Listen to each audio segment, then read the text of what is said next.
Neuro physician doctor Shirish Valsangkar यांच्या आत्महत्या प्रकरणातील आरोपी महिलेला 3 दिवसांची पोलीस कोठडी। सोलापुरातील प्रसिद्ध neuro physician doctor Shirish Valsangkar यांच्या आत्महत्या प्रकरणातील आरोपी महिलेला 3 दिवसांची पोलीस कोठडी सुनावली आहे। डॉक्टर वळसंगकर यांना आत्महत्येला प्रवृत्त केल्याप्रकरणी आरोपी मनीषा माने या महिलेविरोधात गुन्हा दाखल। सोलापूर सत्र आणि दिवाणी न्यायाधीश तथा न्याय दंडाधिकारी दीपक कंखरे यांनी सुनावली पोलीस कोठडी। आरोपी मनीषा माने ही डॉक्टर वळसंगकर यांच्या हॉस्पिटलमध्ये प्रशासकीय अधिकारी म्हणून कार्यरत होती। कामावरून काढल्यानं आरोपी मनीषा माने हिनं डॉक्टर वळसंगकर यांना स्वतः आत्महत्या करण्याची धमकी दिल्याची माहिती समोर। सदर बाजारचे वरिष्ठ पोलीस निरीक्षक अजित लकडे यांनी 3 दिवसांची पोलीस कोठडी मागितली। दोन्ही बाजूंचा युक्तिवाद लक्षात घेऊन न्यायाधीशांनी पोलीस कोठडी सुनावली। दरम्यान आरोपी मनीषा माने हिच्यासोबत या प्रकरणात आणखी कोणाचा सहभाग आहे का याचा तपास पोलीस करणार आहेत। काय नक्की याच्यामध्ये या जी मनीषा मुसळे माने त्यांना सोडा या ज्या आहेत या 2008 पासून वळसंगकर हॉस्पिटलमध्ये नोकरीस आहेत। हे सध्या एओ म्हणून काम करतात आणि त्यांच्यावर असा आरोप केला गेला की 17/4 तिने एक मेल पाठवला वळसंगकर साहेबांना की तुमच्या हॉस्पिटलमध्ये मला पगार कपात होतोय, माझ्याबद्दल काही वाईट सांगितलं जातं आहे, माझी बदनामी होती वगैरे वगैरे असे काहीतरी तिच्यावर आरोप होत आहेत आणि ते कमी व्हावेत, नाहीतर मी आत्महत्या करेन अशी काहीतरी तिनं मेल पाठवला 17 तारखेला। 17 तारखेला मेल पाठवल्यानंतर डॉक्टर साहेबांनी त्यांना घरी बोलून घेतलं, घरी नाही हॉस्पिटलमध्ये बोलून घेतलं। हॉस्पिटलमध्ये बोलून घेतल्यानंतर या आरोपीने त्यांची माफी मागितली, लिखित माफी मागितली।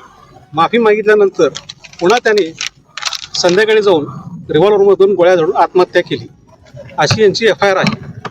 आज मनीषा मुसळे जे आहे त्यांना अरेस्ट करून पोलिसांनी न्यायालयासमोर हजर केले आणि हजर केल्यानंतर त्यांनी 8 ग्राउंड सांगितले पोलीस कस्टडीसाठी की बाबा या प्रकरणात डॉक्टर साहेब आहेत, ते प्रख्यात डॉक्टर होते आणि तपास करायचा आहे।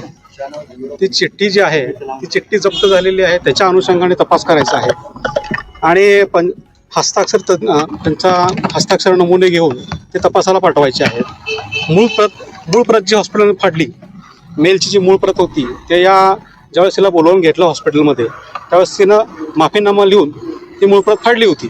मग ती मूळ प्रत जप्त करायची आहे आणि पुन्हा कशा प्रकारे त्रास दिला याच्याबद्दल तपास करायचा आहे। याकरता 3 दिवसाची पोलीस कोठडी मागितली होती। त्याच्यावर आम्ही आरोपीतर्फे युक्तिवाद करताना असा केला की हे डॉक्टर साहेब हे प्रख्यात मेंदूविकार तज्ज्ञ होते आणि अशा किरकोळ कारणामुळे की एखादा कर्मचारी येतो आणि तो सांगतो की माझी पगार कपात करू नका, अशा कारणामुळे एखाद्या प्रख्यात डॉक्टर आत्महत्या करणे शक्य नाही आहे। या प्रकरणात वस्तुस्थिती वेगळी आहे, पण ती वस्तुस्थिती बाहेर येऊ नये ही लपवण्याच्या कारणाकरता खोटी केस या आमच्या आशिरावर केलेली आहे असा आम्ही युक्तिवाद मांडला। आणि त्याच्यानंतर या प्रकरणात जी काही पोलीस रिमांडची कारणं दिलेली आहेत त्याच्यामध्ये एकही कारण त्यांच्या कस्टडीसाठी गरजेचं असं दिसून येत नाही आहे, कारण त्यांच्या म्हणण्याप्रमाणे चिठ्ठी जी आहे मेलवर पाठवलेली आहे ती मिळालेली आहे, ती चिठ्ठी टाईपड आहे, त्यामुळे हस्ताक्षराचा विषय येत नाही आहे आणि जी चिठ्ठी फाडली ती त्यांच्या दवाखान्यात फाडली, त्यामुळे एकही कारण नाही आहे की त्यांची कस्टडीची आवश्यकता आहे। परंतु या सगळ्या गोष्टीचा युक्तिवाद ऐकून न्यायालयाने सरकार पक्षाचा युक्तिवाद ऐकला, पोलिसांचा युक्तिवाद ऐकला। पोलिसांचं असं म्हणणं होतं की प्रकरण फार सेन्सिटिव्ह आहे आणि आम्हाला आज मिरवणूक असल्यामुळे तपास करता येणार नाही, त्यामुळे आम्हाला पोलीस कस्टडी द्यावी। या सगळ्या युक्तिवाद झाल्यानंतर न्यायालयाने त्याला 3 दिवसाची पोलीस कस्टडी सुनावलेली आहे।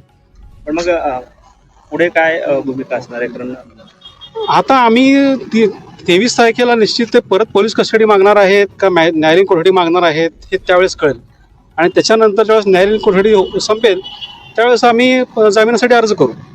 आर्थिक गैरव्यवहाराचे काही आरोप आपल्या आशिलावरती करण्यात आलेले होते का? नाही, तसा एकही आरोप त्यांचा नाही आहे, तसे FIR मध्ये सुद्धा नाही। आर्थिक गैरव्यवहाराचे आरोप एक सुद्धा नाही त्यांच्यावरती। त्यांच्यावर फक्त आरोप एवढाच आहे की त्यांनी 17 तारखेला एक मेल पाठवला आणि त्या मेलमध्ये त्यांनी डॉक्टर साहेबावर आरोप केले की बाबा माझी पगार कपात करू नका, मी फार जुनी कर्मचारी आहे आणि असे आरोप आहेत। त्याच्या व्यतिरिक्त दुसरे कुठले आरोप नाही आहेत। आपल्या आशिलांना स्वतः आत्महत्या करण्याची धमकी दिली आणि त्यामुळे मानसिक दबावापुढे डॉक्टरांनी आत्महत्या अशी त्यांची स्टोरी आहे। पण त्याच्यानंतर ही घटना घडल्यानंतर डॉक्टर साहेबांनी आणि त्यांच्या पत्नींनी त्यांना हॉस्पिटलमध्ये बोलावून घेतलं असे ते FIR मध्ये सांगतायत। बोलावून घेतल्यानंतर या आरोपीने माफीसुद्धा मागितली आणि त्याच्यानंतर ही घटना घडली। त्याच्यामुळे जर ती माफी मागितली असेल आणि ज्या अर्थी तिला बोलावून घेतलं त्या अर्थी त्या कर्मचाऱ्यावर विश्वास असेल म्हणूनच बोलावून घेतलं असेल, अदरवाईज त्याला बोलायचं काय कारण होतं? ती तेवढीच दुष्ट होती, ती तेवढीच त्यांना त्रास देणार होती, तर डेफिनेटली तिला बोलावून घेण्यात आलं नसतं।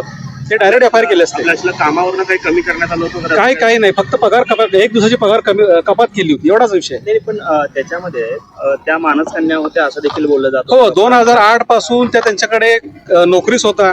त्यांनी भरपूर म्हणजे चांगल्या पदावर त्यांना नेमलं होतं. त्याच्यामुळे जुने कर्मचारी असल्यामुळे त्यांना मानत असतील कदाचित. पण मग त्यांना कामावर त्यांचा जो पगार आहे तो कोणी कट केलेला होता, म्हणजे प्रशासन म्हणून? नाही, कल्पना नाही त्याची. काय म्हणता? प्रशासन म्हणून कोणी पगार कट केला? माफी कशासाठी? मग तो आरोप केला, एवढी जुनी सहकारी आहात तुम्ही. काय आरोप केला? हा आरोप की माझा 1 दिवसाचा पगार कपात का करताय तुम्ही, बाकी इतर कर्मचाऱ्यांचा का ऐकताय. तो माफी मागायचं काय?